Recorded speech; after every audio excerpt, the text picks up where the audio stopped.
Hi, everyone. Welcome back to Galactic Storyteller.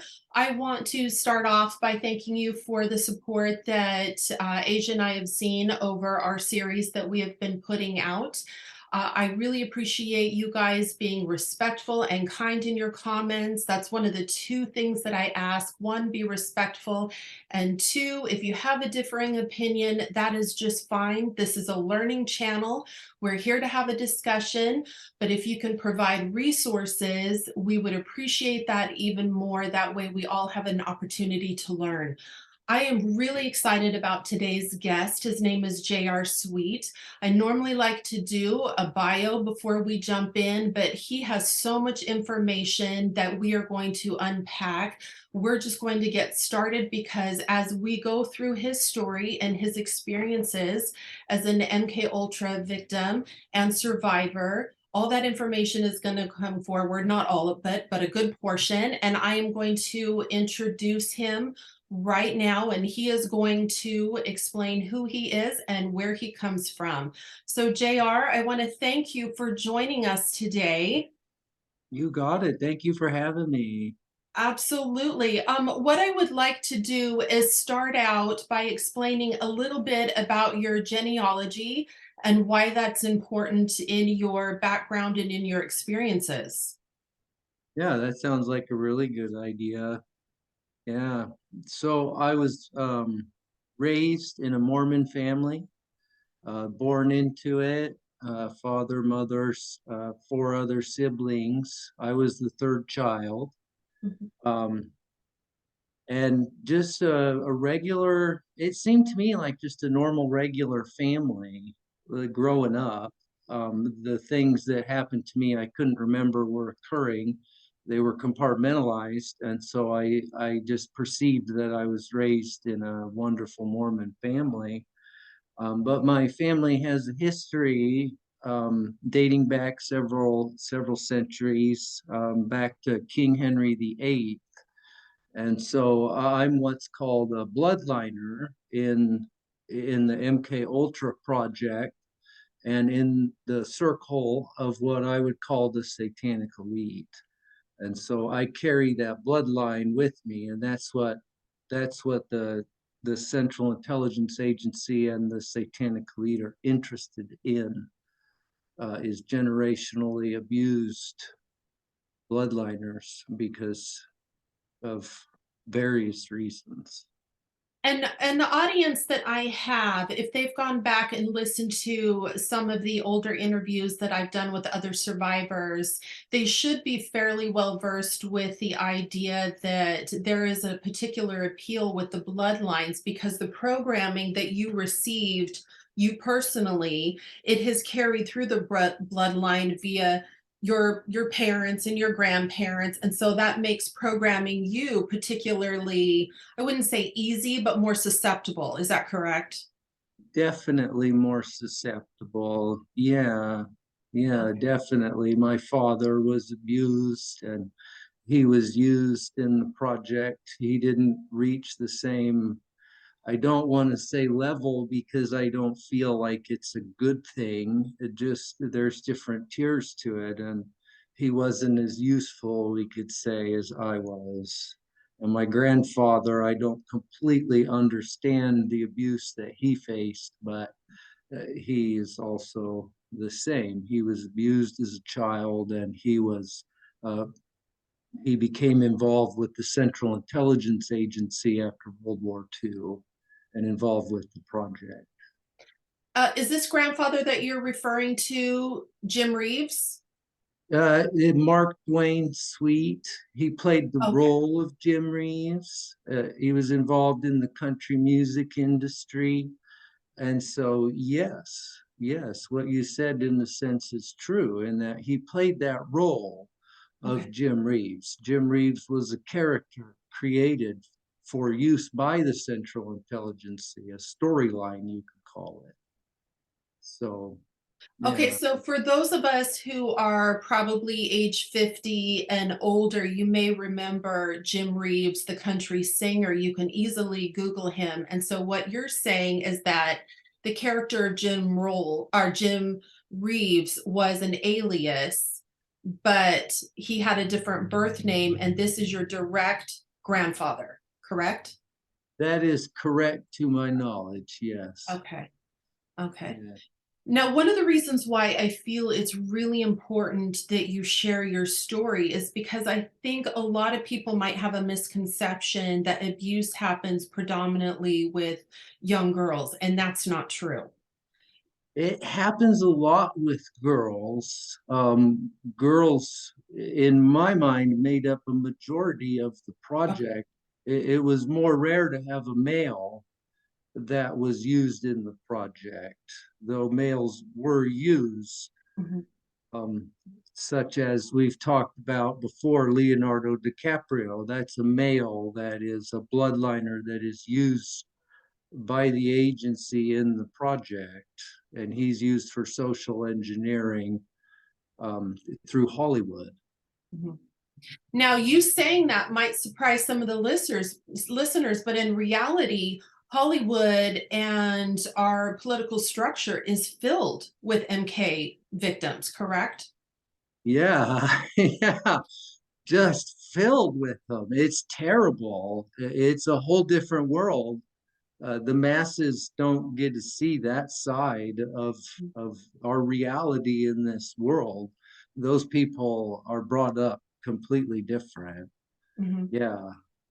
Okay, so let's go back to when you first discovered a picture of Charlie Pride. Let's talk about who he is, or was in the country music industry, and why he's important to your story.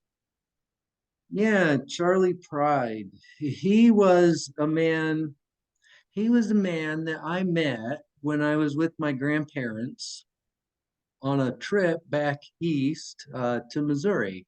I met him in Branson, Missouri. And one of the reasons that he's important is that he's passed away, or supposedly anyway, passed away, and he was a CIA human bioprogrammer and handler.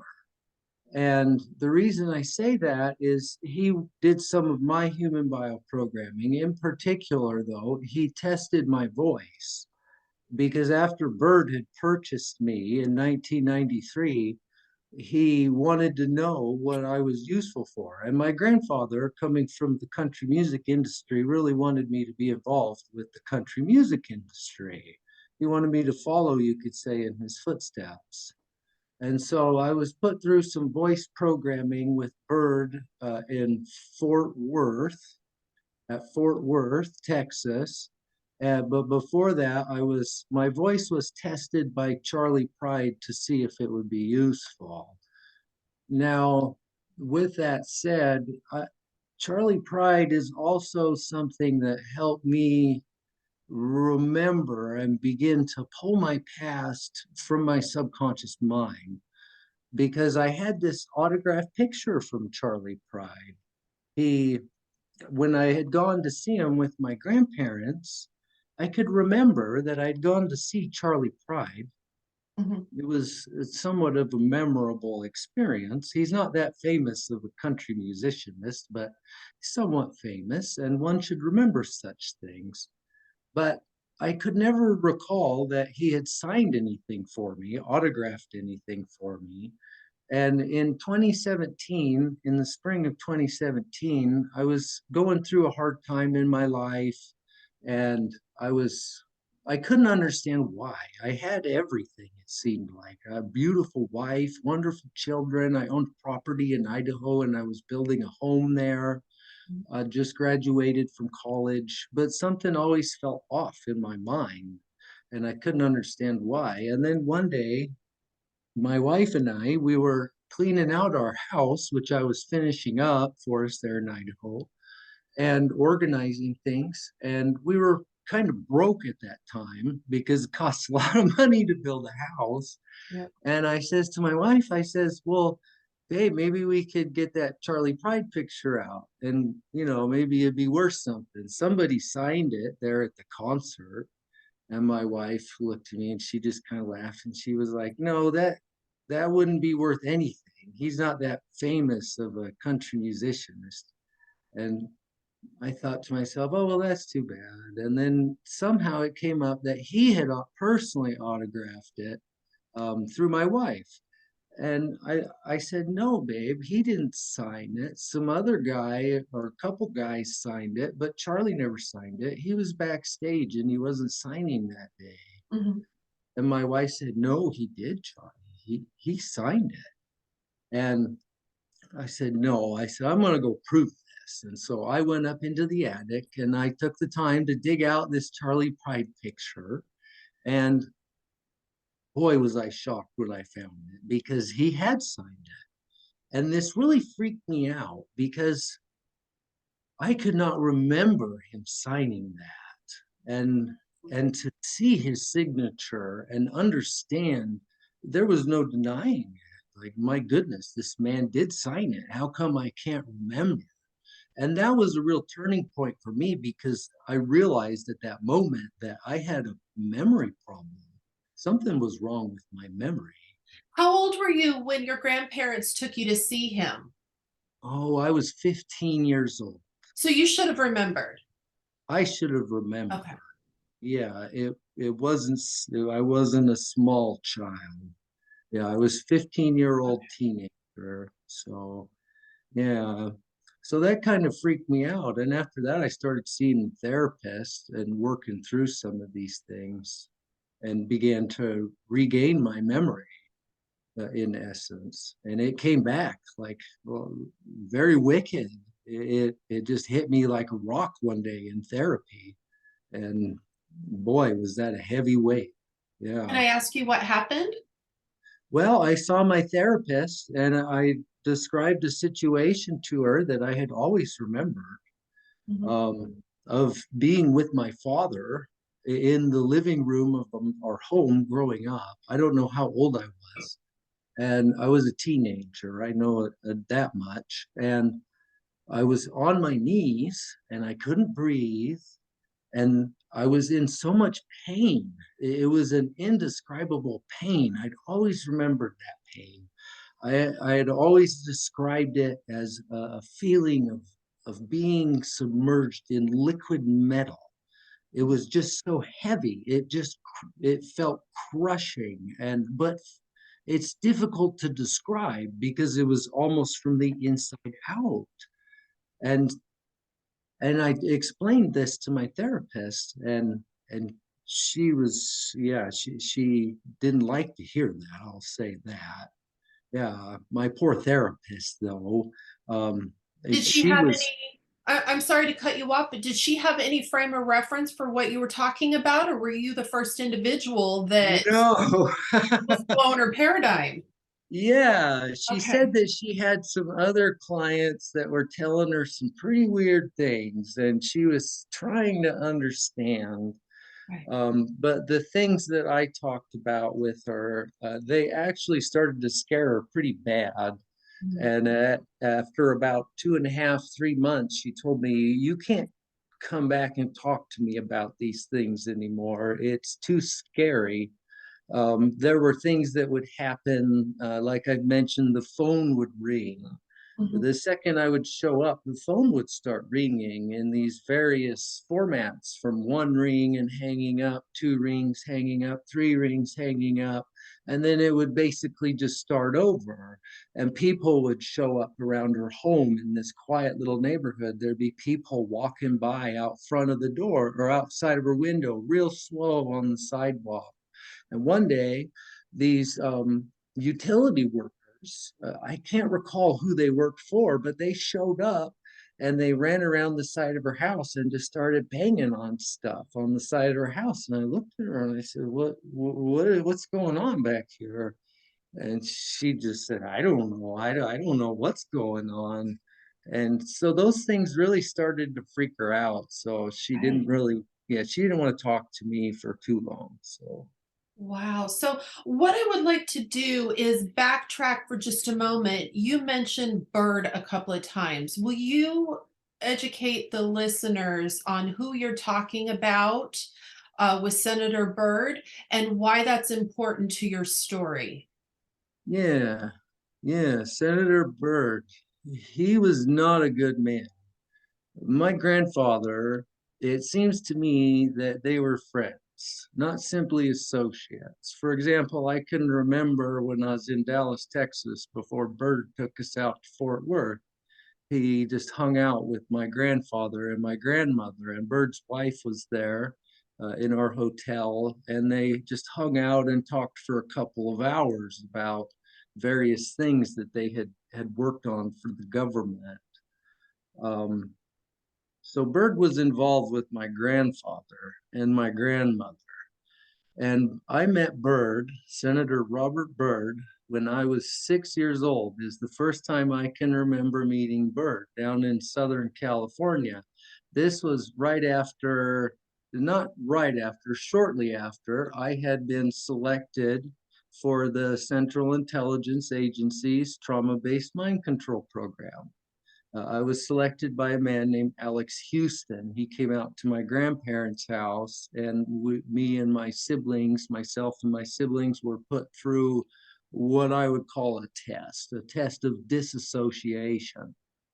And my younger brother and I both passed the test of disassociation with Can, Alex Houston.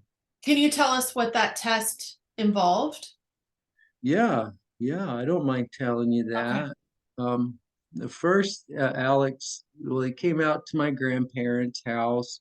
We were actually staying with my grandparents for about a week, me and my siblings, because my parents had gone to California. They went to Southern California and they were going to Disneyland, and they were going to Disneyland so that they could be trained on how to raise their children in the project, whichever children would be selected by Mr. Houston, and how to go through the process of programming at the Disneyland mind control facilities. Disneyland is, it's a theme park, sure, but things in the intelligence community and the satanic lead are hidden in plain sight.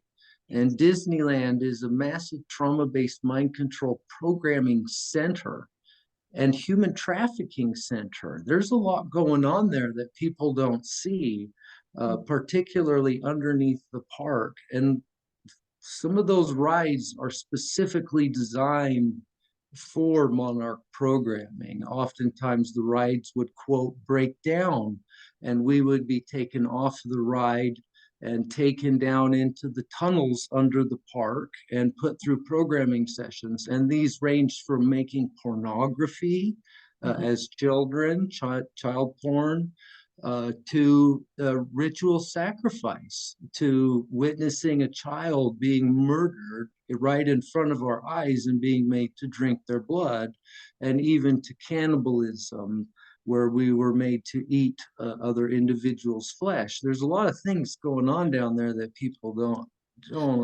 understand, and it's too bad. They wouldn't support it if they did. Yeah, you just said about 100 mind-blowing things. I'm I'm sure. sorry. No, Yeah, no, it, it's the people need to understand that, and I'm aware of these things, and I think a lot of my viewers are, but I really want to go back and dissect a number of the things that you just talked about, if you're okay with that. But go on with yeah, Mr. Houston. yeah. Mr. Houston, yeah, so he selected us through a test where we were taken individually to a room in the home where Mr. Houston and my grandfather were. My grandfather would come get us and take us back there. And he had a shoebox. And in that shoebox, you didn't see what was in the shoebox until you were in the room. You'd given him your full name, he documented it, and then, do you want to see what's in the box? Well, that's why I'm here, I suppose. And so he opened the box, and there was a human hand, a severed human hand inside of the box. Very disturbing thing to see as a small child. My older brother and sister, when they had been put through this test, they both just screamed. You could hear them scream down the hall, and they were brought back. And when I was took back there, I didn't scream. he opened the box and I looked at it, at this hand, and I simply disassociated. My grandfather, my father, my uncle, they had all worked very hard at um, creating the ability to dissociate. They knew the foundation was there because of my generationally ancestral background, because I was abused so much and put into states of trauma where I would disassociate. And so then I was taken back. My grandfather was pleased that I had passed, and my younger brother was taken back, and he didn't scream either. Mm. And so he and I were both selected by Alex Houston for the project. And then he left shortly after that.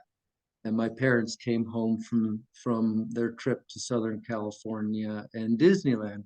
And then the next year would begin our annual programming at the Disneyland facility. I don't know how many times I've been to Disneyland.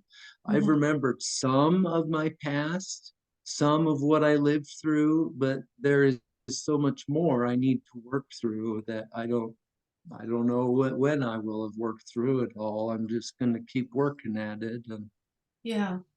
So at what point did Senator Byrd purchase you? Because that's my understanding. Is that correct? He was your owner? that is correct. So when I was selected by Alex Houston, this is something I would like to clarify for people, Okay. is I was put in the project. And what that means is when I was taken to such facilities as the Disneyland facility, my programming was sponsored by the CIA. There's a lot of programming that goes on at the Disneyland facility for Hollywood, for the satanic elite, for the music industry. I can remember people that were sent there and they were being programmed to be actors, for example, and they would be made to play the role of the character on the ride. And so, Wendy, for example, on Peter Pan, Okay. I can remember people playing those roles of those characters on the ride, and people would ride the ride and think, "Oh wow, that's good, such good animatronics, right?" Well, it's a real person, and not always. I'm not saying always, Right, but right. that is where programming takes place for the acting industry. And they would be made to do this for hours and hours and hours. When I was taken down under the tunnels for programming at the Disneyland facility, it was quick. It was like, okay, we got 10 minutes to get you down to or 10 to 15 minutes to get you down, get you, take you through this programming session, make you be in this kiddie porn, and then send you back up and get you back on the ride because the ride's supposed to just be broke down. And in a way, I felt grateful in this sick state of mind, you might say, that I was not being programmed to be an actor Mhm. because it didn't look very fun. I can remember people just messing their pants and things like that because they were there for hours and they had to play that role. So, So they could do the programming in 10 minutes, including shoot child porn? oh yeah, oh yeah, it was timed. It would be fast. And that was part of the premise of it was speed. Those are kind of disturbing things to talk about. Yeah. But yes, you were made to have an orgasm on command. You were made to have Oh, an yeah. orgasm when they said, Yeah. okay, boom, now it's time. And so, and this was for pornographic film production. The films that we would produce under Disneyland, I'm not entirely sure what they would do with them. I remember people being dressed up as various things. My grandfather would play various roles because he would go to Disneyland. He was involved with the construction of the trauma based mind control facilities there, Mhm. as well as John Lilly. That's another individual that should be mentioned, Dr. John Lilly. He was the doctor in charge of my programming. And he was a piece of human garbage, but it was timed. And so you would be taken off the ride, taken down. The sex would, you'd get undressed. The sex would last like 2, 3 minutes, and then you're out. They would hit you with a taser, hypnotize you, get you dressed, and send you back up. Yes, it had to be fast because they didn't want anyone to understand Mhm. that anything was going on. Will you explain a little bit about the taser? I know on your website, and I'm going to put the details of that where they can find your website and read in more detail about your experiences in the description notes. But just for right now, will you explain what that means when you say you would get tased? Yeah, yeah. The taser was a very bad deal. I can remember the first time I got hit by a taser when I first met Byrd in Southern California. That was the first day we'd been to the Disneyland theme park in 1984. Mhm. We went back to our hotel after being at the theme park all day or part of the day. And I met my father, me, and my younger brother all met with my grandfather and Byrd out in front of the hotel in the parking lot. My grandfather and Byrd showed up. My older brother and sister, they were swimming in the pool. Me and my younger brother, we were told to come with our dad. We were younger. They acted like they didn't want to leave us in the pool while they went and Yeah. we did this thing. And so I was taken out front. I remember talking to Byrd, talking to my grandpa. Grandpa was smoking a cigarette. My father was very bothered by that. They made me smoke cigarettes from a very young age. And so the taser, Byrd gave my father a taser that afternoon.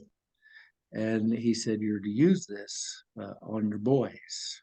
And the reason for that is because it compartmentalizes your memory.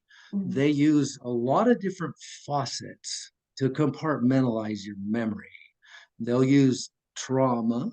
The trauma that you're made to endure is so horrid and so awful that that alone is enough to cause you to disassociate Mhm. and move away mentally and spiritually from the situation. And then they will hypnotize you using religious and family binds, etc., in order for your mind to remember to forget. And then they will hit you with a taser. Mhm. And the taser, when I was 6 years old there in 84, and Byrd gave my father the taser, I was told that I had to select a spot on my body where this taser would be used for the duration of my life because a taser leaves a scar. Mhm. It scars you. And it's interesting to me because even Byrd would forget which side he was supposed to tase me on, but I chose my thigh. And so that night, after Byrd left, we were hit with that taser. And my God, the betrayal, the pain, I didn't know what was coming. I was a little kid. And all I knew is that it was the white lightning that was going to erase my memories so that I couldn't remember the horrid things that happened to me.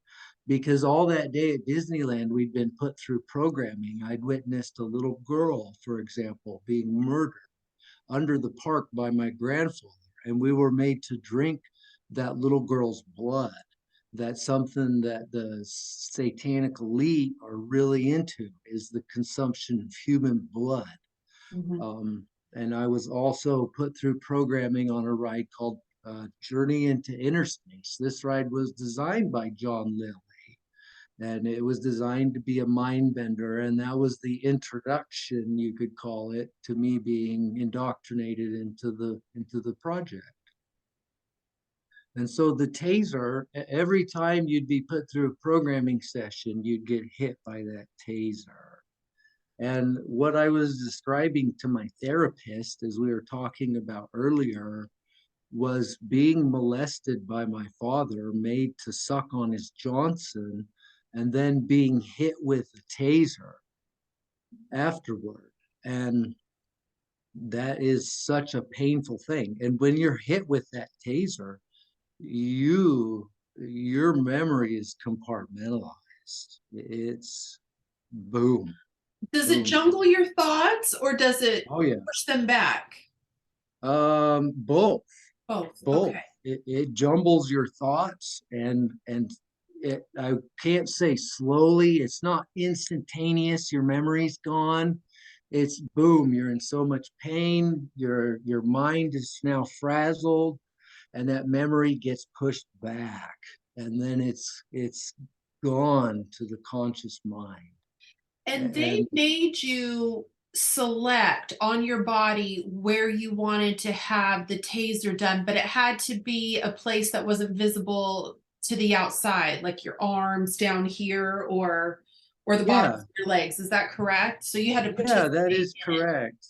Okay. Yeah, it had to be somewhere easily accessible, but somewhere that people wouldn't regularly see.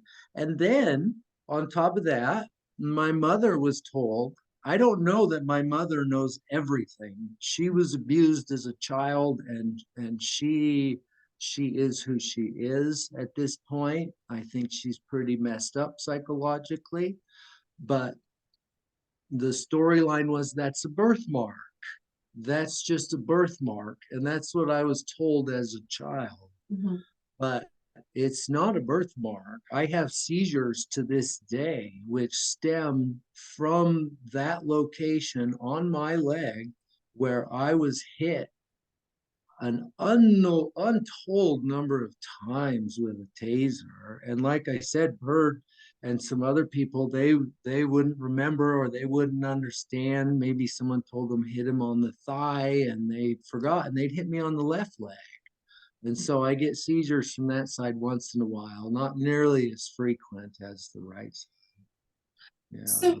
do you have any idea how much Senator Byrd paid for you? And was this money given to your parents, or what's the exchange?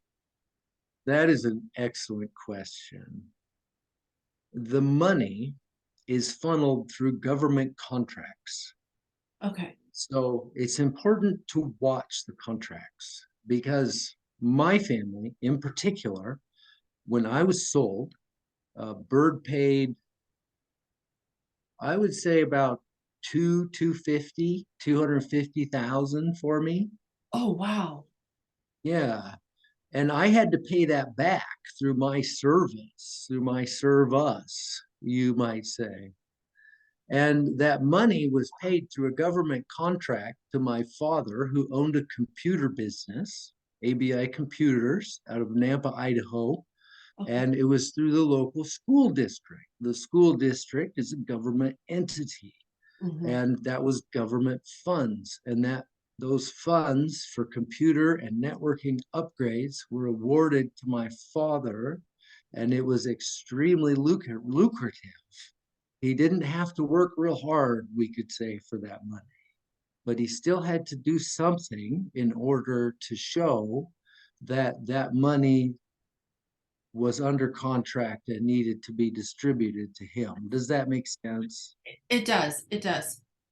So, Yeah. can you explain what you were just talking about with the 250,000 that was paid for you? How then would you work to pay off your debt, so to speak? Various ways. One was to be used in pornography. Okay. I was used a lot in kiddie porn from as far back as I can remember. My grandfather would make us film kiddie porn. He would film it.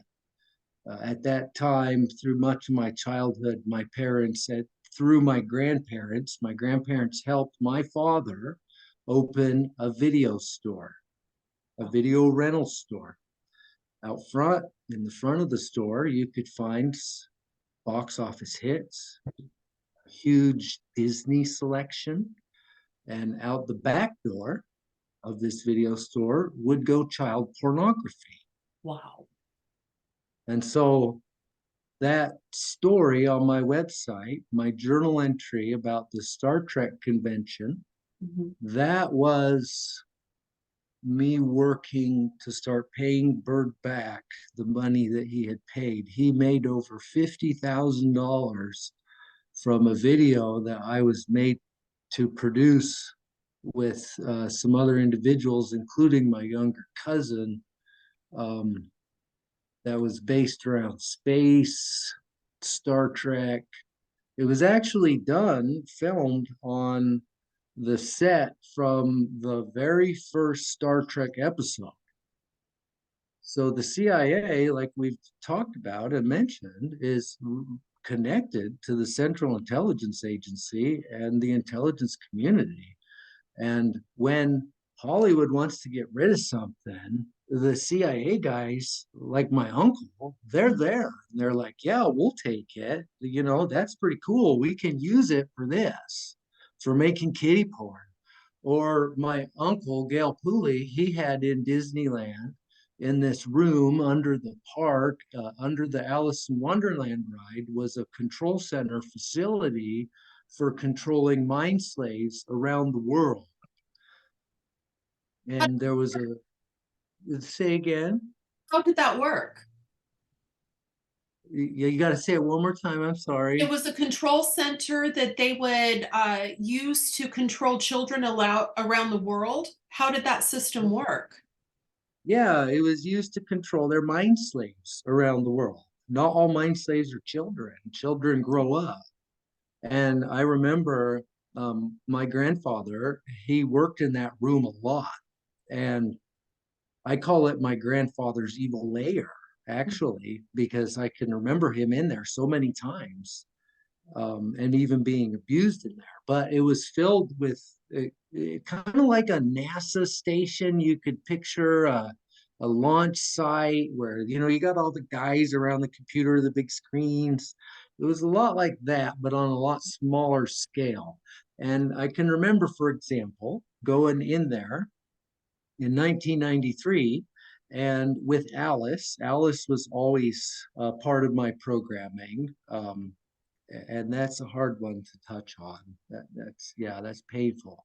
Okay. But um, Are you so he, referring to Alice in Wonderland programming?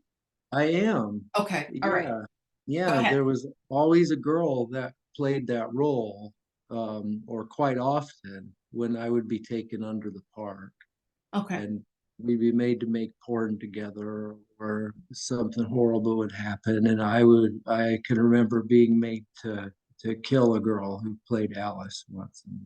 Hmm. Yeah, not very good stuff. But my grandfather had a control center under there. The Central Intelligence Agency, I should say, had a control center under there, under the Alice in Wonderland ride that was filled with television screens, and they could keep track of their spies. They're mind slaves. See, mind slaves have no privacy, Mhm. almost none. Where I'm at now, I don't understand how much privacy and how much privacy I don't have. When I first started to wake up, they let me know that I had no privacy, none. They could see everything I did, everywhere I went. And so my on these screens, my grandfather could keep track of the mind slaves that he was in charge of controlling. And those mind slaves varied in age, and they varied in country. They would be in various countries around the world, not just in America, but they place them all around the world. And where we have chips, we're Mhm. given chips so that they can track us. Byrd gave me a chip. I won't On your talk about body? it. In my body. In your Yes, body. Okay. I am chipped, and that's so that they can track me Have you been and find me. unchipped or is it still No, in? I it's still in there. Where Yeah, is it? I can't tell you that for sure. Okay. Yep, I've been working through that memory. That's something that I'm still working through. And so you will find, I apologize, but when Okay. there's something that I'm still Yeah. working through, Yeah. I just don't share a whole lot about that That's because I need to perfectly fine. fully understand. Yeah. That's Yeah. perfectly fine. So we're chipped though, and they watch everything we do. And I can remember very distinctly on one of the screens watching a young man who was in Europe somewhere, and he was chopping firewood. And my grandpa, he really liked this particular mind slave. Mhm. And so they keep track of us, and he would control people and keep an eye on them through this control center. I don't completely understand it all myself, but there was a break room in that control center where you could sit down and take a break, essentially, from your hard duties of being an asshole, basically. And my uncle had purchased for $5,000, government money, by the way. This is government money he spent, 5 grand on. There's a Batman movie where Jim Carrey, he plays the Riddler. And at the beginning of the movie, there's this fortune teller thing in a carnival style box. And that prop was sold to my uncle for $5,000, and he put it in the lair under Disneyland. Does that make sense? It does, because they use these types of things to anchor in programming or to remind you of programming, right? The different words, phrases, movie lines, telephone Symbols. rings, symbols, things like that. And so, have you been able to uncover what your major programming format was? You've mentioned Alice in Wonderland, but you also mentioned to me Batman Yeah. was a major program for you. Can you explain a little bit about what these program themes are about and why they're important for programming? Because for the listeners, they have different, I don't know what you would call them, categories of programming that mean certain things. So, in other words, if you have Batman programming, you have particular things that you've been put through that have a particular outcome. Is that right? Yeah. That is Okay, so correct. So you could think of it as apps. okay, That's the name for an app in your mind. The human mind is a lot like a computer, and computers are based off of the human mind.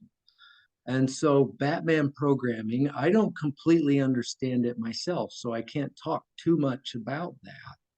Alice in Wonderland programming, I don't quite understand all those things very well, to be okay. perfectly honest with you. But they are for different things, such as sex. Um, there is one that's just for sex, and you're used for sex, and then The beta that sex. programming? Yeah, the beta programming. The beta programming is all about using you in kiddie porn. A big part of this is money. Money, evil people wanting money. I was used extensively for pornography. The beta programming is also used for blackmail. If you can blackmail, for example, a politician, you get some young boy to have sex with so and so. I'm not going to name anyone because no one. I don't want to talk about that, but you're able to blackmail those individuals into what you need them to do. The network is a huge blackmailed, I would call it a blackmailed network. They're all scum and they're all blackmailed. And then sometimes people talk about over the rainbow programming. Yeah. Now, over the rainbow to me is a trigger. Mhm, That's a trigger that says you're about to go over the rainbow. You're about to disassociate. mhm. You're going to go out of your mind. Yeah, And so that's what over the rainbow means to me, which leaves you susceptible to whatever programming they want to put you through. right. Um, I and know that term, a lot of slaves have over the rainbow programming, as well as the beta yeah, sex programming.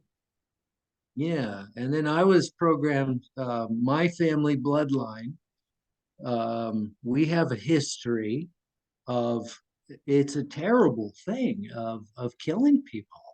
Mhm, I was raised to kill people mhm. and to be used in child porn, essentially.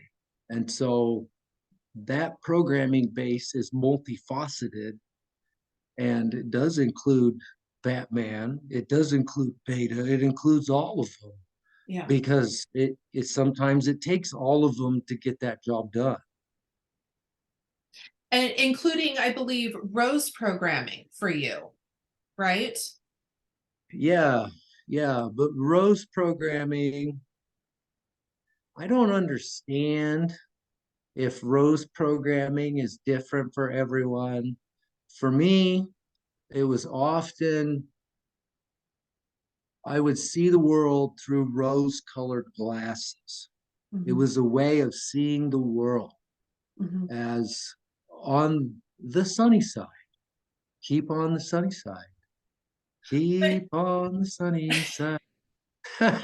yeah, so in essence, it is a facade to cover what's really going on in your world, but also you come from the lineage of King Henry VIII, and we all know about the Tudor Rose. So do you think that I, there's a correlation there? I don't know the answer to Oh no. that. Yeah, Okay. I'm Now, sorry. the CIA, their involvement with child trafficking and child pornography, it's bigger than most people realize. One, they're using it for control, blackmail, but they're also making a ton of money with it internationally. And you said that that's Yeah. been a huge part of your programming and your purpose was with the child pornography. Is there anything else that you want to add to what we don't know about why they're using that? Yeah, yeah. And so that's a difficult one because I witnessed human trafficking, for example, under the Disneyland theme park. Mhm, That little girl in 1984 that I witnessed murdered by my grandfather mhm. was held there in a cage. And I don't know who her parents were. When I called the FBI and tried to talk to them about exactly that, they said, "Well, whose child was she?" I don't know. How am I to know whose child it was? I'm trying to explain to you that there are children being held under the park and they're being trafficked and they're being used. A lot of children in the project are disposable Mhm. and they are used specifically for programming. When I was made to play the most dangerous game in Oklahoma, they brought along, there was a bunch of us there. There was the Hiltons, there was the Ford family, there was, I don't remember exactly who it was. It was a country musicianist family. And there was us, my cousin, my younger cousin, and I. And then there was a van load of orphans. And those orphans were there as cannon fodder in order to essentially be killed in front of our eyes. That's Wow. what happened with me and my cousin. We tried to help a young girl and they killed her right in front of us. They just shot her. And it was absolutely horrid, just awful. And orphans are used for that. They're disposable people for programming. You know, we have in the United States upwards of 800,000 children that go missing every year. You don't hear about the majority of these kids. You might hear about one or two, but they're disappearing at huge rates. And I would imagine that a good number of them are being used for these rituals and these programs. Yeah, I can't argue with that, Madeline. Yeah, that's something that tears me up to hear that the Biden administration, for example, and what is a border crisis, and Mhm. these thousands of unaccompanied minors. Well, what happens to these minors? Because these people are they're sicker than your imagination can even go. And that's one reason it works for them, is because the average sane minded, healthy minded individual could never even imagine such a thing. Yeah. It's so awful. Yeah. Yeah. And Yeah, this is, I talk a lot about that on this channel. It's really hard stuff to understand, but that's why it makes shining the light on what they're doing even that much more important, is because the roaches scatter in the dark and are with the light. And so we have to take the light of our spirits and awareness and knowledge and focus it on them so that we can hopefully put a stop to this behavior. yeah, yeah, I would agree. And the more people that understand these concepts, the Yeah. more the more minds it'll reach, and the more people will understand it. Hmm. It's so top secret what we're talking about right now, Madeline. Yeah. It's no joke. That's how they've kept it in the dark. It's so simple. It is incredibly simple Mhm. once you understand it, but you can't see it unless that concept has even entered your mind. Now, you mentioned Hilton. You were betrothed informally, correct, to Nikki Hilton of the Hilton Empire. Yeah, that is correct. Yeah, I Would you was explain engaged. a little bit about your involvement with them? Yeah, yeah. The first time I met Nikki and Paris was in Oklahoma, actually, Mhm. during the most dangerous game. Those two girls and their father and his dogs were at the game, and we were all stripped naked and made to run through the field into the trees, and they were going to chase us. Well, Nikki had injured her leg. Her and Paris went ahead of us, my cousin and I, out across the grass field. And Nikki sprained her ankle.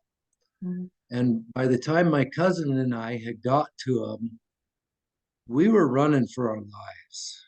We were disassociated. We were naked. We were told to run, and we were running.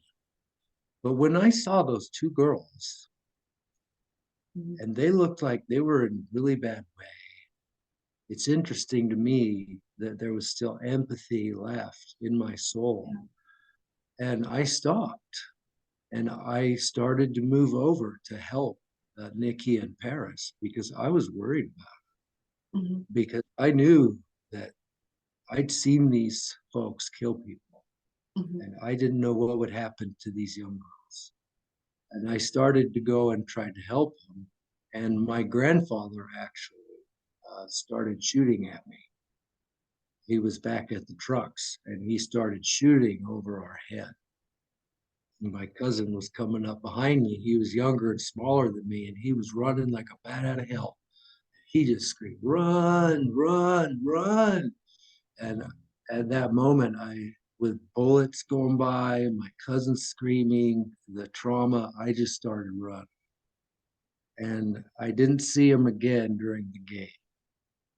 This was a My grand, game, the most dangerous game. the most dangerous game. Will you explain a little bit about what that is? Because I believe I understand it to be a hunting game where some live and others don't. But will you explain what the premise of that game is for the audience? I would say the premise of the most dangerous game is to let you know, as a slave, that there is nowhere to run and nowhere to hide. And you cannot trust anyone. Anyone. My grandfather and his friend were the ones that hunted my cousin and I. Nikki and Paris were hunted by their own father and his two dogs. Mm. They're awful people. And we were hunted. I Mhm. don't know how long my cousin and I made it out there in the woods before they finally caught up to us and found us. We were more, I would say, towards the end of the game when they finally found us. We were hiding in a pool of water. We made some reeds so we could breathe, and we'd hidden under the water. We'd found a young orphan girl when we were out there in the woods, and she was just terrified. And we found her out there, and we said, "Come with us. Let's all just keep going. We've got to hide. We've got to hide." And we hid in a pool of water. And I can remember the helicopters. I'm harassed quite a bit when they want to let me know they're pissed at me. The helicopters come out. Yeah. When I go visit my daughter, for example, they let me know, we know you're here. And the helicopters come out. And people say to me, why do they use helicopters to harass you? It's because of that subconscious driver of having been made to play the most dangerous game and hunted with helicopters in the sky. You can't hide. Wow. And so we were discovered in the pool of water. And when they found us, we could tell they had found us because they were yelling at us. And we came out of the water. And my grandfather was in the helicopter above us. Mhm.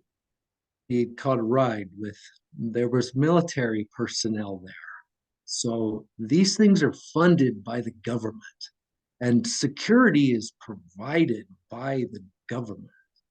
And my grandfather caught a ride in one of these helicopters, and he was above us, and his friend was on the ground, and he had his dog, and he said to my grandfather over the radio, they have a girl with them. And my grandfather screamed into the radio, shoot that fucking bitch. Oh, wow. And it was horrid. And he shot her right there in front of us, right Wow. there in front of my cousin and I. That poor little girl. I don't know what they did with her body, but they dragged us out of the water. They dragged us out into a field. My grandfather landed, and they proceeded to rape us. And they raped us with the dog, and they raped us with their own bodies. And it was a nightmare. And then they threw us in the back of the truck and they drove us back to the house. Mhm. This was all done on a huge estate there in Oklahoma, out in the middle of nowhere, a fenced off estate. Did you ever see that movie, The Hunting Games? What I was that? I Uh, know you're very careful about the kind of information that you take in and that you're around, but Hollywood put out, I don't know if it was just one movie or a series called The Hunting Games or The Hunger Games. I think I just saw a part of one of them. And this is what they were doing. They showed this as part of Hollywood that they would send individuals out and hunt them. Only I think they gave a softball version of what really is happening. yeah, yeah, they do that. Harry Potter's the same way. It's about black magic, Harry Potter, and the underground world of the satanic elite and the intelligence community, which is the satanic elite's arm. And so the Hunger Games, in my mind, is just about that. It's about the most dangerous game. They give you clues. They Mm, mock us. They mock the people's intelligence about these matters all the time through music, through movies, through various forms. And people say, wow, that's so horrible. But they're introducing those concepts mhm. into people's minds. Yeah. And I'm afraid of what the world will be like in 50 years after these concepts have been introduced and then presented in the real world and then turned into something that's good. Because in Satanism, up is down. Mhm. Um, good as bad. I don't know that we warned the viewers before we started this interview, but these Yeah. are some triggers that I'm talking about. Yeah. Up is down, and so I'm concerned about the world that my children will be living in, not just because they come from my family bloodline and the CIA and the satanic elite are going to want them, but because of the direction the world's headed in social engineering. Yes, and they're grooming society right now to be ever more accepting of pedophilia and what is this, MAPS, minor attracted people or something like that. I don't So know. yeah, yeah, that's instead of being called a pedophile, the now socially acceptable word is you're a MAP or a minor attracted person, which is really just a softball term for pedophile. You're But yeah, people you're a have an aversion to scumbag. that word, right? Yeah, you're a scumbag. But that's what they're doing is they're grooming our society to be ever more accepting of debauchery in all of its forms. Yeah, yeah. Wow, that's unbelievable. So let's talk a little bit, if you don't mind, about bishop storehouses. We have not introduced really any sort of Mormon factor into your story, but the reality for you is that they're not removed from your abuse. No, no, Okay, not at all. The okay. Mormon church, the Mormon church is controlled. It's Mhm, controlled by a satanic cabal, a satanic network. I don't know if the church started out good and mhm. then it became infiltrated, or if the church has always been created for nefarious persons. I don't know the answer to that. Okay. What I do know is that the church is currently controlled by a satanic cabal, a satanic network. Hinckley, for example, was a Satanist, and I personally met Hinckley because we did a presentation for the man after he had become the prophet in 1995. Myself and another friend of mine, I have heard and read that mind slaves, they try to keep us away from each other. Mhm, But in my lifetime, uh, I had several friends who were mind slaves, mhm. and we were kept together in order to keep each other under control. We were used for conditioning one another. We were used for being programmed together. We were being used for making pornography together. Don't they call that type of pairing twinning? I don't know the answer to that. Yeah, I believe Yeah. that that type of programming is called twinning, where you develop almost a telepathic connection with each other, and you're meant to keep one another in check. Oh, yeah. Yeah. What you just said is very true. I had another friend when I worked in Ketchum for a company, a rotten company. I was paired with an individual in my everyday life at work who Mhm, was also being programmed, and we would do a programming together. And one of those programming sessions was a pairing, a mind control link is what I would call it. okay, And that was performed through deprivation tanks. We would be hooked to electrodes and put in dep tanks and get the shit shocked out of us through various patterns. Though it was all very scientific and very coordinated. You weren't just thrown in a tub of water and they stick some jumper cables on you. They were all well located, electrodes placed on your body. And this happened to me several times throughout my lifetime. And I can remember being paired with members of my family as well as friends of mine at work. And yes, you knew what that person was thinking. You just did. When my buddy Travis and I would work together, I knew what he was going to do at work, and he knew what I was going to do, and we could be very efficient at our job. And that wasn't nefarious things. That was yeah. just, that was just construction. building carpentry. So So there are some positives to it. there are always positives to the negatives. So So what do yeah. you know about the bishop storehouses? Um, I've heard about that a lot, from other survivors Hmm. and my own experience. Um, it's weird and it's interesting to me. That's something, Madeline, that I'm still working on journaling Okay. out, so I can touch on it. I was used to smuggle cocaine out of Fairfield, Idaho. The individual that I smuggled cocaine for, well, it's difficult to explain. There's so many personalities involved with those kinds of things, but Mhm. it was an individual who would become my boss in the future. I would end up working for this individual, but he was the bishop of the Fairfield. His name was Todd Rasmussen, Mhm. and he was not a good person. On the surface, he was, but in reality, he's not a good man.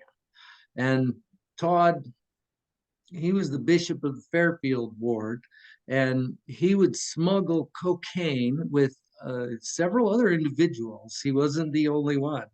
Mhm. The cocaine would be flown in on a helicopter. There was an individual who was a crop duster with his little helicopter, and he would fly the coke in, and we would load it into this Mormon storehouse. I don't know how else to put it. It was a Mormon owned building designed for storing things. And I'd only been to church a couple times there in Fairfield and met Todd, met his wife, wonderful family. I couldn't even imagine these things. And at that time, I was truly a mind slave. And so I can remember talking to him when we were unloading the coke and putting it into the storehouse and I was like, dude, what are you doing? Like, you're the bishop.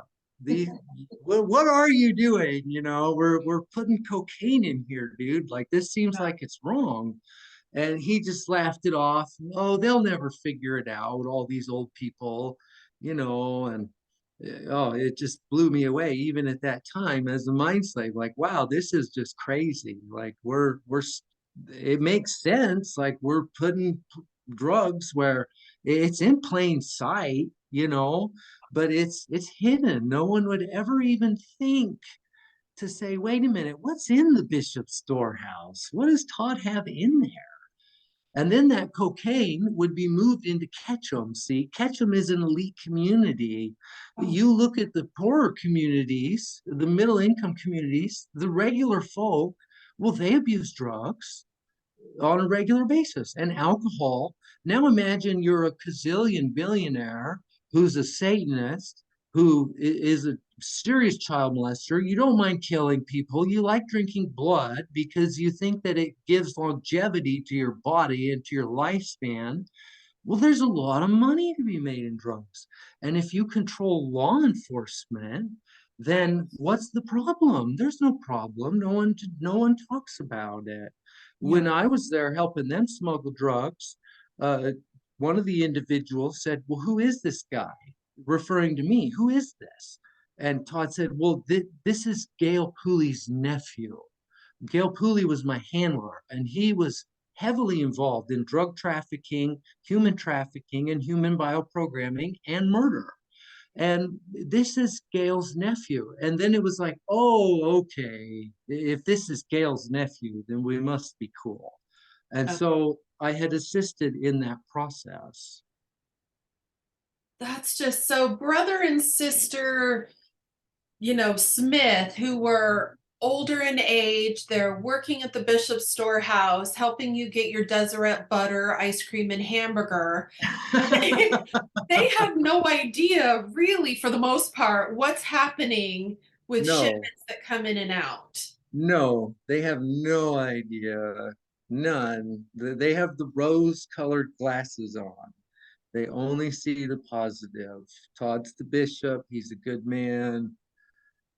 Yeah, they're And wearing this is rose-colored. not just exclusive to the Ketchum area. I have heard about the bishop storehouses in various areas. So I would, and I'm not saying all, I don't like to use all encompassing language here, but Yeah, this is just yeah. way that they move product, be it drugs or children or what have you, in and out.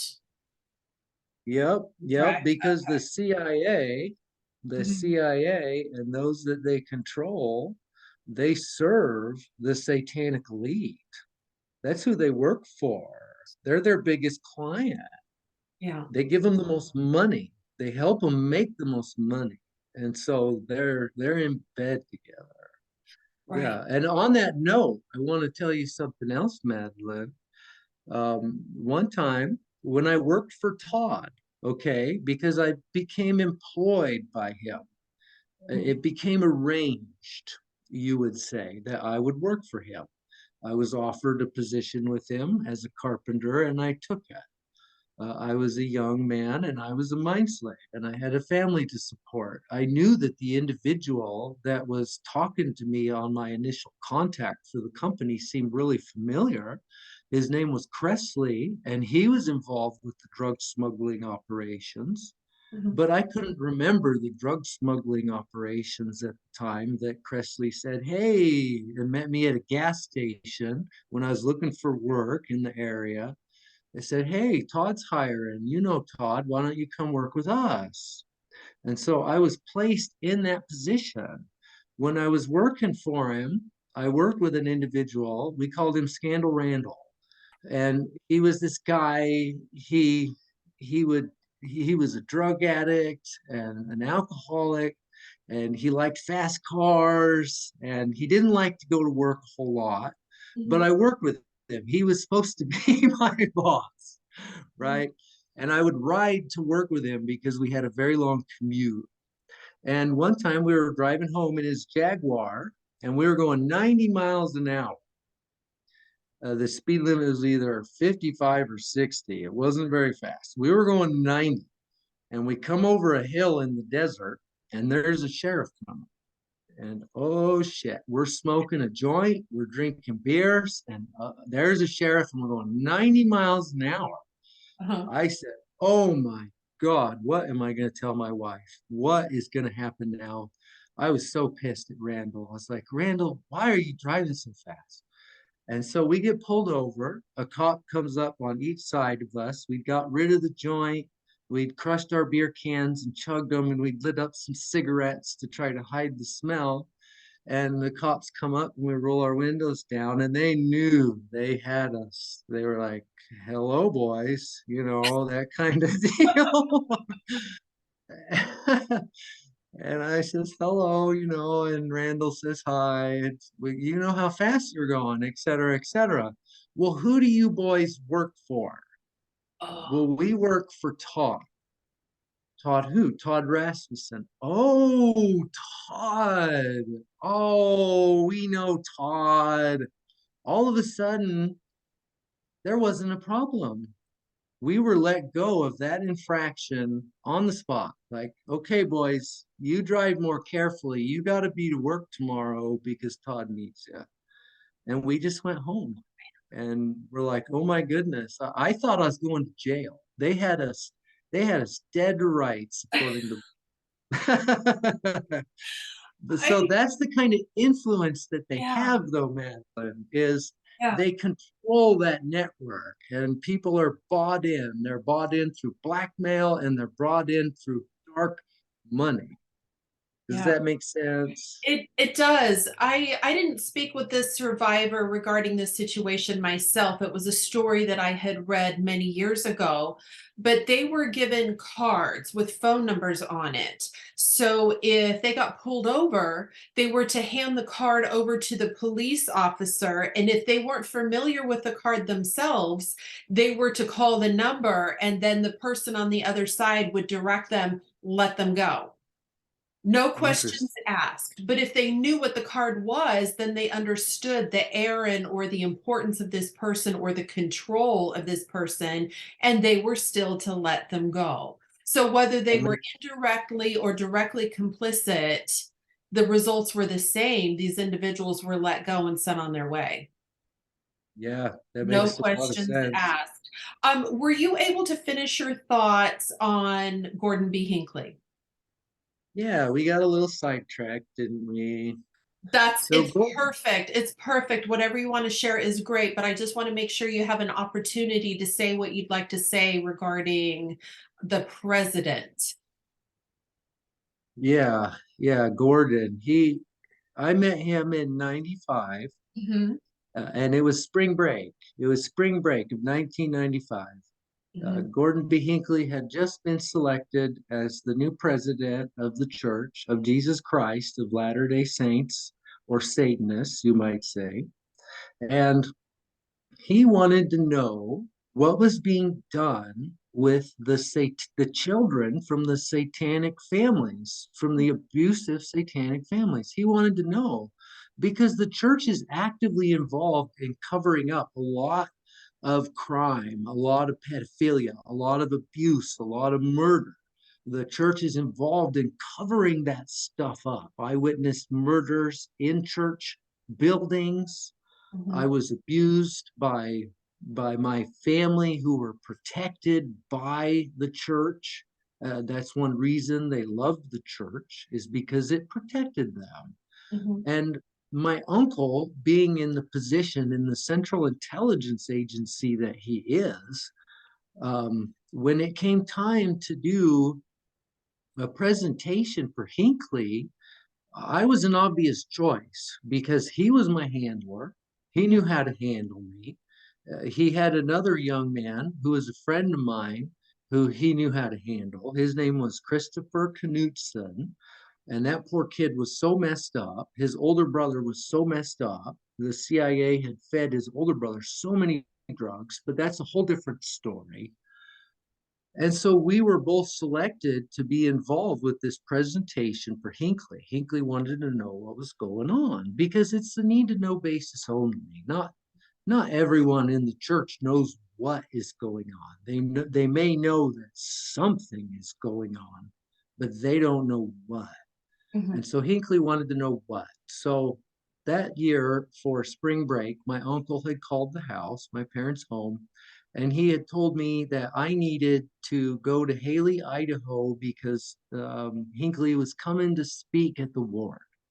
This was something that I wasn't to tell anyone. I wasn't to share this with a bunch of people. They didn't want a bunch of people showing up. It was just supposed to be a quiet little outing for Mr. Hinckley. Hmm. So, but I was supposed to bring Chris with me, and we were supposed to come together. And so I called Chris. We arranged to head up there. At first, he was like, "Hey, I don't know. It's spring break. Do I really care? Like, we're young men. Like, we gotta go do something fun." Right? Yeah, but we Who we wants to we see the went. prophet? Yeah, who cares? Yeah, it was incredible though, because I was expecting to meet this man, to see him speak in this church in Haley, and just be awed, like, wow, a man of God, this is incredible. But that wasn't the case. We stayed the night at my aunt and uncle's, and we were abused terribly that night. My grandfather came up from the Boise Valley specifically for the purpose of abusing us. And he was to get us ready to meet Gordon B. Hinckley. Uh, and and he did what he was supposed to do. But there was another individual there. I know him by the name of Kyle, and he was a friend of my uncle Gail. And this man was also CIA, and he was a human bioprogrammer. He was over my uncle in some way in the human programming world. I don't quite understand. And both my uncle and Kyle were above my grandfather. It's all very confusing how all that works. Hmm. And so my grandpa, if Kyle hadn't been there, I don't know, he might have killed us. He was so brutal. He had to cattle prod, and it was bad. It was bad. And so the next day, I couldn't remember what had happened to me the night before. I woke up and I just felt terrible when I woke up. What happened to me? And it was later. I'd slept in, and I got out of bed and my uncle met me out in the hall. I was sleeping in the basement in my aunt's sewing room, craft room. Lots of Mormons do crafts and stuff. And my aunt had a craft room. And I came out of there and I just felt terrible. And my uncle, he comes out of the bathroom and he's pulling his pants up because he just got done using the restroom. And he says, "We're leaving. We're all going to church. You guys, you and Chris need to not be late. You need to get ready and you need to come down to church." But he says, "But this is the deal." He says, "You're not to stay for the whole church meeting. You're right after sacrament. I want you and Chris to come back to the house. We got something going on." And my uncle would talk to me as though I could remember sometimes. And I was confused. I was like, "Oh, okay, like we're to come back." And he showed me a handshake. He said, "We'll be in my office," which was also in the basement. It was across the hall from where I slept and where we were tortured in his office that night. And he said, "You're to come down to the office. We'll be in there. And I want you to know this handshake." And he showed me a handshake. And he says, "Here, this is the handshake." And he does it. And he says, "Okay, now let's do it again." And he tried to do it again with me, and I couldn't remember. I felt so frazzled. And I was like, "Okay." And he was just like, "You got it. You got it, Johnny. We'll be fine." And off he goes. And he was such a neglectful, in retrospect, programmer. It's like, dude, no, I didn't get it. Like, I didn't understand the handshake. But he left. We got ready, and Chris and I went to church. And we went in and we sat in the back, and church started. Well, Hinckley showed up. They started church and they were like, "Hinkley's going to show up at some point. And when he does, everything will stop and we want you to just be quiet and respectful, reverent, you might say, in the Mormon church. And he's just going to be brought in through the side door." And so the meeting started and people started talking. We did a song and a prayer and all that. Well, Hinckley showed up and he came in through the side door. And as a young Mormon who was in my base personality, I watched the prophet come in through the side door, and he was surrounded by what looked like bodyguards. And I was like, "What? Who is this guy? Like, this is supposed to be a man of God. And he's afraid of someone killing him? Like, that doesn't make any sense to me in that state of mind." I was like, if someone kills him, well, so what? You're going back to God. Like, who cares? And so he comes in with this entourage of bodyguards, and they sit down in the front rows, and Hinckley goes up and he sits down behind the pulpit next to my uncle. My uncle was the bishop, and so he was sitting up there behind the pulpit. And so Hinckley sits next to my uncle, and they started talking. You could see them talking up there, and the meeting started to continue. And they were just talking it up, and they looked like they were talking about something. I was like, "My God, what are they talking about?" And then it was Hinckley's turn to stand up and give his talk. And so he stands up to give his talk. Well, my uncle, when Hinckley stood up, he winked. And I was at the back of the church, but he winked right at me. And I sat there and I was like, "Oh, this is this is really weird. Like, why did he just wink at me? Why did he wink at me?" And in my subconscious mind, I knew that something was going on, but my conscious mind couldn't understand it. And so Hinckley gets up and he gives his talk. Well, his talk, it was just a mundane talk. It was just the generic Mormon talk that I'd heard probably 1,000 times in my lifetime. And I was like, "What was that? Why, what was that?" I thought this guy was supposed to like really touch me and make an impact in my life. But what he just said, it just sounds like everything else everyone else has ever said in church, all mixed into one big giant speech bag. you know. I Like that did. term, speech bag. I A like speech that. bag. Like, what is that? And then he sits down again when he's done and he talks to my uncle some more. Well, then he had to leave. He left in the middle of the meeting and he came in the middle of the meeting. And so he gets up to leave and we all had to be quiet and be reverent. And he left with his entourage of bodyguards. And in my mind, I was like, okay, well, that Mhm. was it. Like I just saw Hinkley. Like that was it. Not much. Yeah. And so after sacrament, Chris and I says, Chris, we got to go back to my uncle's house. He wants us to come back. But I felt really weird about it and nervous. And I couldn't understand why, but I felt really insecure about it. And so I went and I found one of my cousin Lacey, and I was like, Lacey, she was with a group of friends, all these young girls, and my buddy Chris, he's sitting there oogling them and all this. We were young men, and I'm like, dude, this is my cousin, like, and her friends. Just let me talk to her. And so I'm talking to my cousin, and I said, Lacey, are you coming back to the house? Because Chris and I are supposed to go back to the house. And she said, no. What are you talking about? And she acted like she was really creeped out by it, Mhm. and understandably so, in the lives that we lived and the ways that we were raised, especially knowing her uncle or her father, my uncle. And so Chris and I was like, well, we're supposed to go back. As a mind slave, you do what you're told.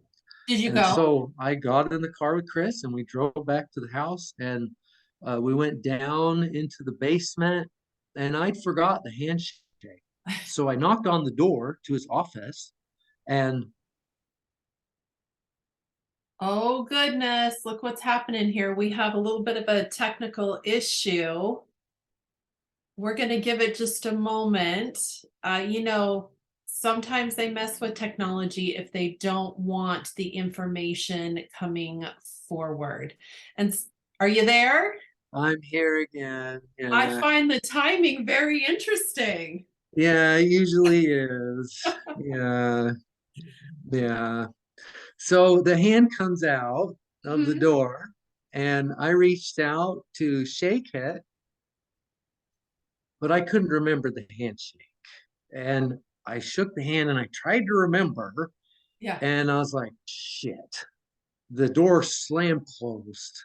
The hand went back in, the door closed, and I heard this muffled talking, and it sounded like someone was concerned, I would say.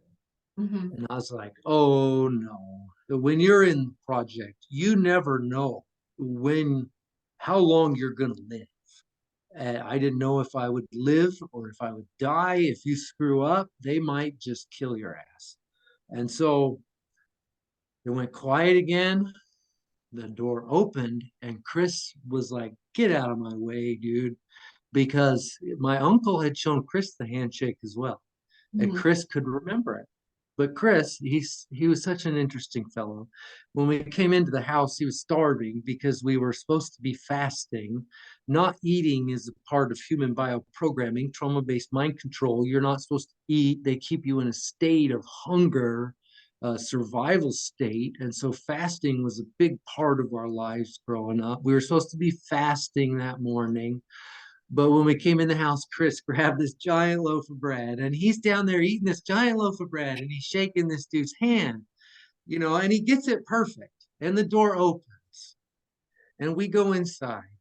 And the room was full of suits, just full of them. And I recognized them as the bodyguards that had been with Hinckley because I'd seen them come into the church. And Mhm.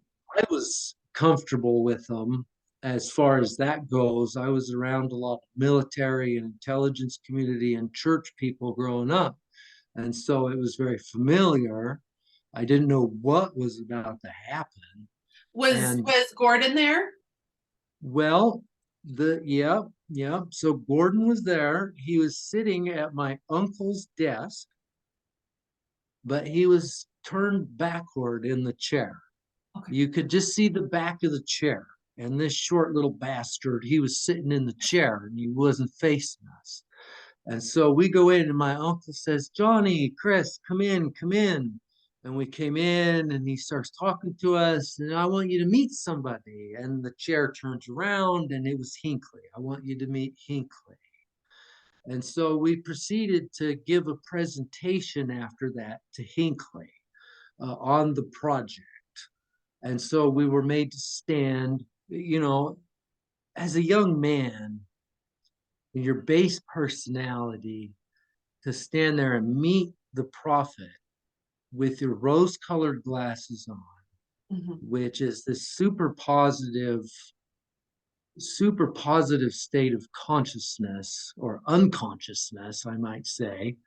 And then to have it turned completely upside down, just completely. They said, stand over here. My uncle did. And then he started to talk about us. And then he said, take your clothes off. And I'm standing there in this room full of dudes in suits with my buddy Chris. And I'm like, take my clothes off. And so we started to take our clothes off because that's what we were told to do. Right. And then my uncle started to talk about my family bloodline. He started to talk about my grandfather. He started to talk about our satanic family bloodline. And in our family, I was programmed, you never talk to people about it, ever. So he starts talking about it to Gordon.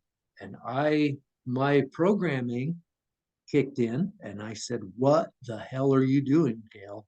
You cannot be talking to this man about that. That was the family secret. That was not something to be shared.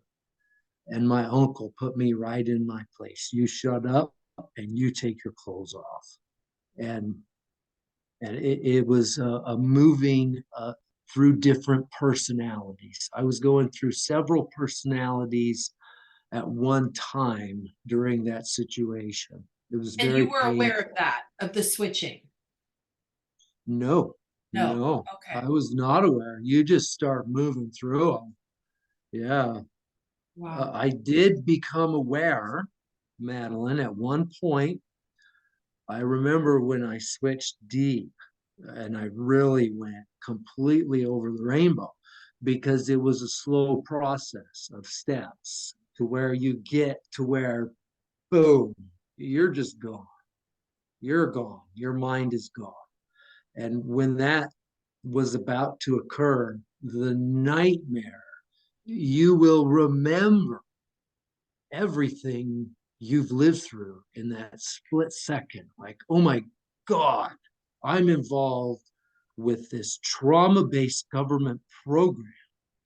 And it is such a nightmare on the human mind. And then you're just pushed out of your mind. And so we were pushed completely out of our minds. I was made to strip naked. We formed several different aspects of the project and the program and its purposes, including sex and homosexuality. A lot of people in the world of the elite and politicians are homosexual weirdos. They just are. They like to have sex with little kids. They like to have sex with young men. They're not as attracted to women. It is what it is. And I I heard through one of the individuals that I've worked with, that is also a survivor, and maybe you can, maybe this corroborates what you're saying, or you can expound upon that, that Gordon B. Hinckley actually hates women, and that he was deeply homosexual and had homosexual relationships. That was his preference. His marriage to Marjorie was just a facade. Is that what you're saying? Is that he was um, homosexual? what I will say is that he did not mind what Mhm. he witnessed. Okay. He did not bat an eye.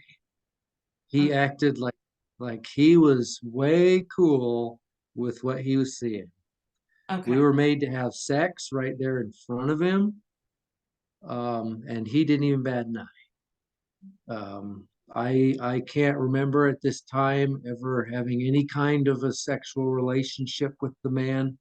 Okay. Uh, but there's a lot of things I haven't remembered, but that's just where I'm at. I don't remember that at this time. I was to be placed in Salt Lake City, directly under Gordon B. Hinckley as an intern in 1997.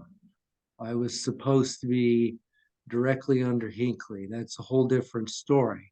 Mhm. This was the first time that I met Hinckley in my uncle's basement. And we also performed for him assassinations. I was made to get on my knees completely naked, and Chris held a knife to my neck. He damn near killed me. Chris was somewhat of a psychopath, which is understandable. Yeah. He was a multiple and a psychopath. I don't know how many people he had killed in his lifetime.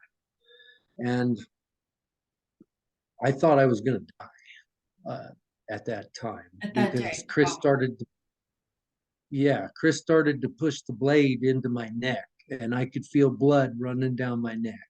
And I was like, oh shit, Gail's not paying attention. Chris is about to kill me. I was in a complete state of trauma, but I didn't know what to do. And so I just started to turn my head so that they could see that I was about to die. And when they looked, when they got done talking about whatever it was they were talking about together, they looked over at us, and my uncle said, "Chris, don't kill Johnny. What are you doing? You're gonna kill him. Like, take the knife away, you know. We're not here to kill him. The point's been made." And so he didn't kill me, which I'm grateful for, of course. But But it and was then we just were made, treated nonchalantly? oh, extremely. These things are treated like nothing. If Wow. he had accidentally killed me, it would have been like, well, now we got to get rid of a body. And I have to explain to his parents and his siblings and his friends what happened to him. Yeah. And they have answers for those things. Lots of people disappear and they're given false storylines. And so we gave a presentation on torture during that time. We gave a presentation on not talking. We were made to hold knives to our genitalia and say we would never talk, or we would do this. We would cut our own genitalia off. We were also made to perform remote viewing. I was made to remote view Gordon B. Hinckley's wife, because if you're gonna convince someone of remote viewing, it has to be very personal. It could just be some made up bullshit. And so I viewed his wife. She was in a church and she was wearing this very specific sash that Gordon had given to her, and she would wear it every time that he was out of town. It was a gift that he'd given to her. And when I told him what she was wearing, when I first told him where she was, he said, "Well, no shit.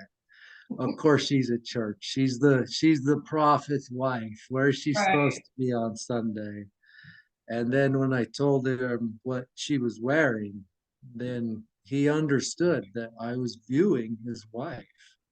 And then after that, they left, and it was just like, bye. And I can remember standing there naked and just like, bye, see you later, in a disassociated personality. Wow. And they left, and then we were put through hypnosis, and we were hit with a taser, and we were sent back to church after that. And we weren't allowed to remember those events. You were told to remember to forget. Yep, remember to forget.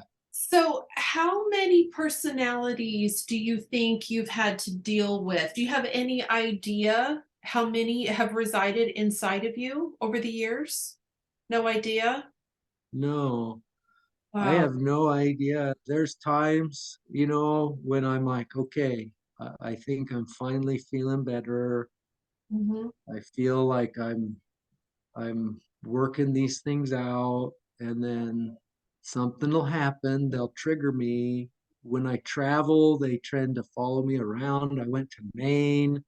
and I was triggered in Maine, the US Navy. I was very connected and tied to the United States Navy, which is extremely heavily involved with the project and trauma-based mind control and handling us. And I'd get triggered, and then I have to deal with it. And I've learned how to recognize it, Uh-huh. which I feel is extremely important for the healing process. I would say it's one of the keys is to be able to say, okay, something's wrong. I don't understand it, but something's wrong. And something my grandfather taught me when I was younger is it's wise to go to bed. Mhm. If you get triggered, go to bed, sleep it off, you'll feel better in the morning. Now, that doesn't always work. I've been stuck for days in a bad personality trying to understand and work through it.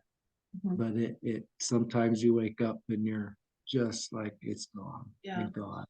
Can Yeah. you feel yourself slipping into another personality, or you just all of a sudden have missing time? Because I've worked with individuals over the years that have experienced both. Just all of a sudden they've realized that they've got, whether it's 2 hours or 2 weeks of missing time, and they have no idea what happened there. So then we have to work to try to recover that. But how does that work for you? I don't lose weeks Mhm. anymore. I might lose a short period of time, a couple hours, Mhm. and then come to realize, wait a minute, you've been dissociated. You have to come back to center and been able to work through that. It can be fast. It can be, Mhm. I don't know what just happened, but something's wrong. And it can be slow. It can be over an hour, 2 hours, you're slipping away. And then I've slipped away and been like, okay, whoa, wait a minute, I've got to come back. And then you're able to come back and work through that. And so I don't lose hours or weeks anymore or days. I used to lose days when I was an operational CIA mind slave. I would miss days and days. Yeah. They would take me overseas. I would be made to be involved in an assassination operation. And they'd always have an excuse. Where's Johnny been? Oh, well, he's been with Chris. They went out camping, and Chris would be programmed. His conscious mind wouldn't understand, and he would just be programmed that we'd been camping together, and he would follow up the story. And that those are the kinds of things that our family would be given when we would be gone for days, or our friends. So So over the years, you've become more aware of when you feel like you're slipping into another altar, and so you are developing more conscious control over being able to pull yourself back. Would that be correct? that is correct. Okay. Sometimes it's more difficult than other times. Yeah. Yeah, and sometimes I'll slip away and understand that something's wrong, but it'll take me a while to work through it. Yeah. What have you done to help yourself heal? Is the goal for you to reintegrate all the personalities, or what is your perspective in terms of how you've handled your healing? Because I know it's an ongoing work for you as it is for everyone, but how are you going Yeah. about your healing process? Yeah, that's a really good question. It started with acceptance, I would say. Uh, like I talked about Charlie Pride earlier, I understood that something was wrong. Mhm. Something was wrong, and I couldn't remember my past. My wife would even tell me this, like she'd ask me questions about my past and various experiences, and I wouldn't be able to tell her. Mhm. And it confused her. Like, how could you not remember these things? And so it's been a real process, working through those things. Yeah. I'm sorry, Madeline. This is all very heavy. I lost myself there. That's okay. We were talking about your healing journey and what you've done to help Yeah, bring healing into your life. yeah. And so through acceptance and an understanding that I'm a multiple Mhm. and that I can't remember my past, all of it anyway, and that I'm dealing with a lot of trauma because in my first meeting with my therapist, she said, "You are suffering from PTSD." And I was like, wow, like what? What are you talking about? What do you mean? You know, because I had perceived even myself for years that I had had the most wonderful childhood. I didn't have any enemies. Everyone was my friend. I got along with everyone. And now all of a sudden, whammo, I had to deal with this thing. And so acceptance of the fact that I'm a multiple has really helped me be aware and to accept that, okay, you got to work through this, you got to work through this, and to recognize, okay, you're not okay, you need to go to bed. And my wife knows this, you know, Yeah. when Johnny just goes to bed, it's because he needs to go to bed. He needs to work through something. And so that's one of the key steps, is recognizing and facing that truth, because it's such a brutal, wicked truth to Yeah. know that the things I went through and that were done to me were just disgusting and horrid. And You had you had so much physical trauma, especially with the electro shocking stuff. It messes with your bioelectric magnetic field and the way your brain works. Have you yeah, had any sort of fallout, long-term byproduct of all the electroshock that you've been through? That yeah, the you biggest notice? thing, yeah, that's a good question. The biggest thing are seizures. Okay. And so when I'm really working through something and remembering an event, I go through significant seizures. These will occur when I'm out. I can be at work. I can be driving down the road. That's when it's the worst. Is when I'm driving, or I'm at work, or I'm just in daily life, and the seizures come at me because I'm facing something that's just, it's new.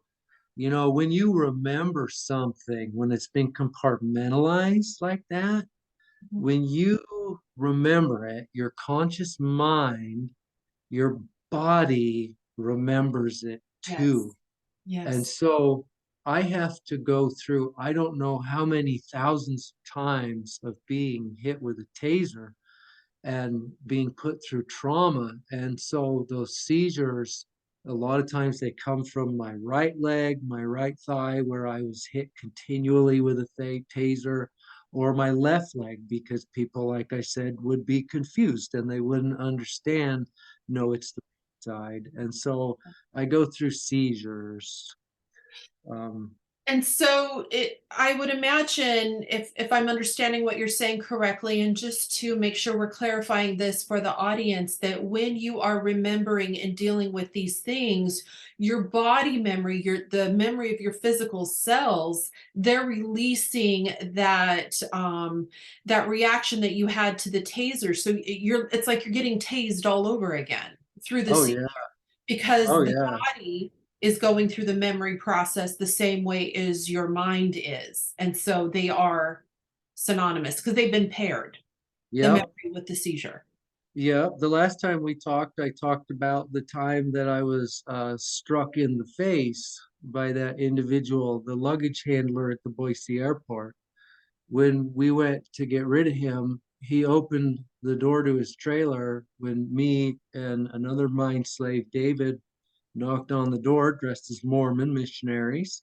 Mm. He opened the door and he recognized me instantly because I'd gotten him fired, because he had burned me with a cigarette in the Boise airport when I was being transported to Kobe, Japan. We flew into Osaka and then we drove into Kobe to kill Masaru Takumi. And he had burned me in the Boise airport and tortured me with a cigarette butt. And that had gotten him fired. And that also got him killed because you do not scar a chosen one Mm. or your life is void. That's a rule in the project. An individual named Doc Watson started to scar me. He's a country musicianist that my grandfather knew. And when I was a small boy, Doc, he was hanging out with my grandpa and they were abusing me. And Doc started to burn me with a cigarette butt, and my grandpa had to stop him. No, you can't do that. You can't do that. He's chosen. If you do that, you're dead. Like, you just don't do it. And a lot of folks in the community, they know that. They know that there are disposables and there are those that you do not scar. There's some you can kill, you can scar, you can do whatever you want to. And then the chosen, no, you don't scar them because those scars lead to a history and they're traceable. So in essence, your bloodline is what puts you in the way of this sick satanic elite, and at the same time, it was saving you from from a worse fate. Yeah, That's yeah. twisted. That's the upside, that's the up is down world. Yeah. Wow. Is there anything else that you would like to let the people know about your story and you? Well, I could probably talk for hours about these things. These things tend to plague my mind. Will you come back and do another interview with me? I don't want to put you on the spot, so you don't have to answer now, but I'd love to have you back. I would, yeah. Okay. Yeah, I think we have more stuff we should talk about, Okay. Madeline. I know that the Yeah. audience would love to hear from you because it is helping a lot of people. I get comments and emails of individuals who have been survivors of some sort and they're not ready to come out yet because it's a process, as you well know.